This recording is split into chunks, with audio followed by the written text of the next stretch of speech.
All right, welcome back. Bob Pompeani, Chris Mueller with you at 412-575-2600. Let's get these calls rolling. There are a lot of them, Chris. We'll begin with Herb and Renfrew. Herb, you're up.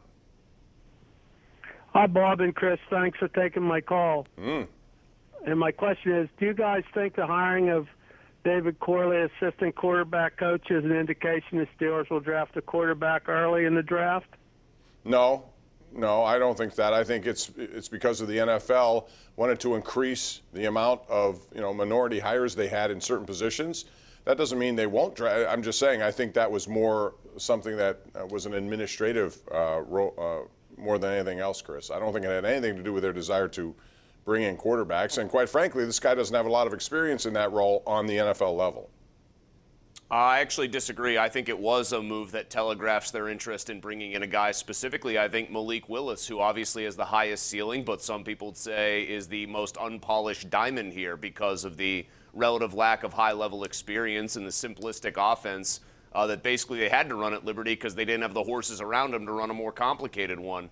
So I do think Corley is a sign that they want somebody to basically caddy for a rookie quarterback for a year. And even though he might not have much experience, Bob, in the position, but he gets to learn on the job and basically just be, let's say Malik Willis's personal tutor. I mean, that, by the way, if that is the reason, if I'm right and you're wrong, whatever, I would say that that's the Steelers finally showing the appropriate amount of attention to the most important position in professional sports. Yeah, they've gone from 0 to 2 all of a sudden. So Mike Sullivan has an assistant. Steve in Katanning wants to talk about Mitch Trubisky. What's up, Steve? Yeah, I'd like to know why they even bothered signing him if all they're talking about is drafting a quarterback and Malik They're not talking. Willis. They're not talking about that. Everyone else is, but I think they saw an opportunity. I don't know how else you can look at that, and I think it's a good signing. I really do. And if it presents a problem in the future, so be it. It's a good problem, Chris. I hope he does well, and I think he will be good. I don't know to what extent good, but I think he will be good. I mean, I think it's another example of them maybe targeting a quarterback that they think needs some seasoning first. I mean, this is still I would let everybody go back in time and remember, just this easy to forget this given how his career turned out. When they drafted Ben Roethlisberger, a MAC school 3-year player there, he was third on the depth chart. And then Charlie Batch hurt his knee in camp. Then Tommy Maddox went down. But the intention on the Steelers' part was to not play him basically all or most of his rookie year. So if they can get Mitch Trubisky and they think he'll be able to run the real Matt Canada offense the way Matt Canada wants to, and get a quarterback that can sit and learn for a year, especially if it's Willis, I think they would consider that a win-win. Yeah, and it would be a win-win if they do that. But then again, they may not do that. They may do a lot of different things. I still think you're going to see a receiver if not the first round, I got to believe the second round you're going to see a wide receiver. Let's go out to Ed in Monroeville. Joins us right now on the Borders and Borders hotline. Hey, Ed. Hey, gentlemen, thanks for taking my call. Bob, I thought you made a great point because I think Jordan Davis is one of the few people I would move up some spots to get, but I don't like moving up for a quarterback at all. But I wanted to ask you guys a question. It seems like we have a little bit of a perfect storm here with Kyle Hamilton running a bad 40 time, moving down in the draft. Besides the 40 time, for you guys, if it's a situation where they can draft him at 20, would you or would the 40 time scare you guys off? To me, thanks for the call. It's a good call. I'm not scared off by it. I think he's a good physical player. He's big. If I'm going to have a choice, though, of a secondary person, I'm going to go cornerback. I still think they need help there, Chris. I don't know how you feel about it, but again, one injury away from being very much in a league that puts as much pressure on defensive backs as this league. You better have corners. Well, what's the safety from Michigan? Dax Hill, that people keep talking about, a guy who basically played as a slot corner. A lot of people, Tony Pauline again with us today, who's a guy I think is really good.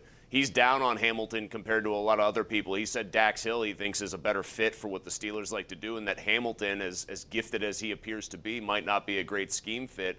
Hamilton's huge, and he did run that slow 40 time, but I watched him at Notre Dame. I'm sure the same as you did, Bob. He looked more like a ball hawk than anything. Like his most impressive play is the one against Florida State, ranging over half the field to make an interception. I mean, he looks, dare I say, maybe a little redundant skill set wise with Minkah Fitzpatrick. So I would be wondering about how they would want to deploy him. Still, the talent's overwhelming.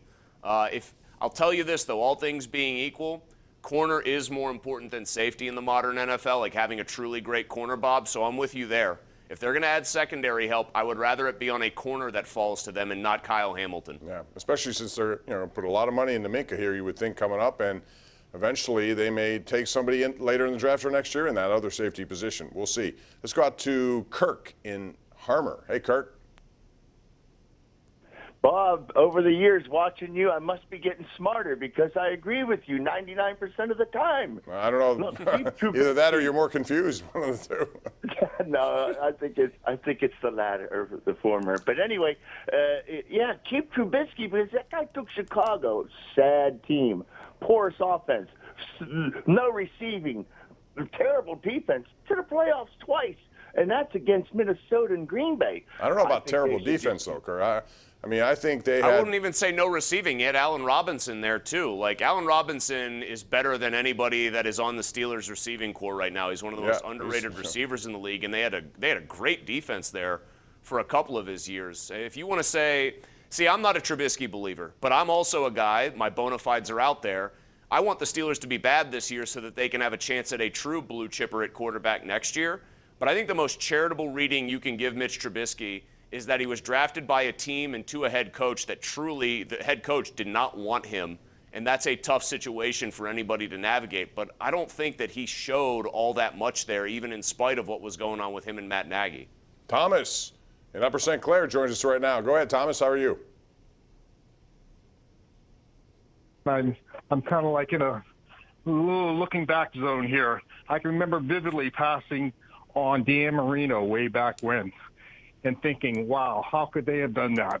And I think it's all going to happen again. But I don't think he's Dan Marino. If you're thinking he's going to be a sure ballot Hall of Famer, that's going a little too far. I don't think any quarterback in this draft is a Hall of Famer, potentially. I'm talking specifically about Kenny Pickett. I'm not a but they're not in the business of He's probably not making going up to be for... there at 20, man. He's probably going to be gone before 20.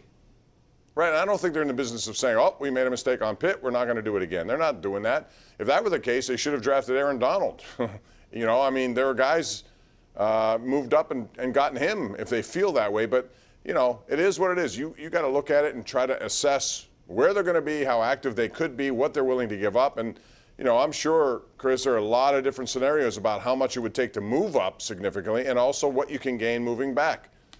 You never know. I mean, Marino was a guy who had obvious huge physical skills as far as the quick release, the super strong arm. Like, Pickett could be a good, maybe even a very good NFL starter. Dan Marino might be the best pure passer who's ever played in the league. It's just, for me, it's an apples to oranges comparison, and you can't draft based on whether or not your franchise got it wrong 40 years ago with a local product. We're going to take a break. On that note, we got more calls on the way. It's 412-575-2600. Join us right here on the Ireland Contracting Nightly Sports Call.